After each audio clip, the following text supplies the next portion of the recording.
भेड़िया कहता है, हम कब तक शेरों का बच्चा हुआ शिकार खाते रहेंगे। हमें ताकतवर बनना पड़ेगा कि हम शेरों का मुकाबला कर सकें और अपने लिए खुद शिकार कर सकें। एक भेड़िया कहता है, मैं बनूंगा ताकतवर। वह एक जादुई नदी के पास जाता है। जैसे ही वो पानी पीता है, भेड़िया बहुत ज्यादा ताकतवर बन जाता है और सारे भेड़िए उसे अपना लीडर बना लेते हैं। अब भेड़िए जिसे चाहते हैं उसे अपना शिकार बनाते, कभी हिरण को, कभी बकरी को या कभी ऊंट को। ये सब एक लोमड़ी देख लेती है और वह शेर को सारा किस्सा बताती है। शेर अपने साथियों के साथ तुरंत भेड़ियों के पास गया। भेड़ियों का लीडर यहाँ मौजूद नहीं था, इसीलिए शेरों ने सभी भेड़ियों को चीर फाड़ दिया और यहाँ से चले गए। जब भेड़ियों का लीडर वापस आया तो उसने देखा कि उसके सारे साथी मारे गए थे। तभी वहाँ खड़े एक कौवे ने कहा, जनाब, आपके सभी साथियों को शेरों ने मारा है। भेड़िया पूछता है, क्या तुमने खुद देखा? कौवा कहता है, हाँ, मैंने खुद देखा है। तभी भेड़िया जोर से दहाड़ता है और कहता है, अब मैं जंगल की ऐंठ से ऐंठ बजा दूंगा। अब इस जंगल में सिर्फ मेरा राज होगा।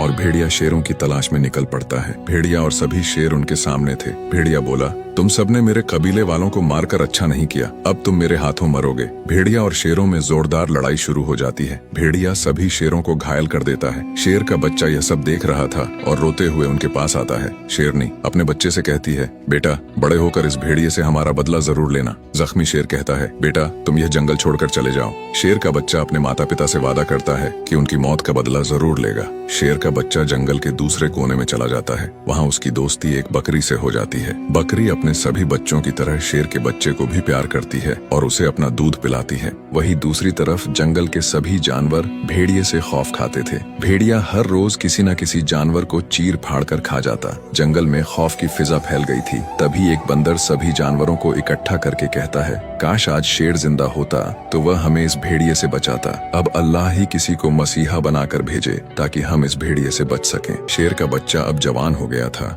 और उसे वो वचन आज भी याद था जो उसने अपने मरते हुए माता पिता से किया था। शेर बकरी के पास जाता है और इजाजत लेता है कि वह भेड़िए के जंगल में जाना चाहता है। बकरी कहती है, बेटा, तुम जाओ और अपने माता पिता का बदला लो, मैं तुम्हारा इंतजार करूंगी। शेर भेड़िए के जंगल की तरफ लौटता है और गुस्से से दहाड़ता है, जिससे सारा जंगल हिल जाता है। सभी जानवर शेर की आवाज सुनकर खुश हो जाते हैं और कहते हैं, लगता है अल्लाह ने मसीहा भेज दिया। भेड़िया जैसे ही शेर की दहाड़ सुनता है तो गुस्से में भाग कर आता है। शेर और भेड़िया आमने सामने थे। शेर कहता है, तुमने मेरे माता पिता को मारा था। भेड़िया कहता है, अच्छा तो तुम उस दिन बच गए थे। खैर, आज तुम भी मेरे हाथों मारे जाओगे। शेर और भेड़िए में जोरदार लड़ाई शुरू हो जाती है। सभी जानवर देख रहे थे। भेड़िया शेर को बुरी तरह मार रहा था। शेर अर्धमरा सा होकर जमीन पर लेटा हुआ था। भेड़िया जोर जोर से बोल रहा था, कोई है जो मुझसे मुकाबला करना चाहे। सभी जानवर डर जाते हैं। तभी शेर को अपने माता पिता से किया हुआ वादा याद आता है। वह खड़ा होकर दहाड़ता है। भेड़िया और शेर में फिर से लड़ाई शुरू होती है। इस बार शेर भेड़िए को चीर फाड़ देता है और उसे खा जाता है। अब शेर फिर से जंगल का राजा बन जाता है और सभी जानवर खुशी से रहने लगते हैं।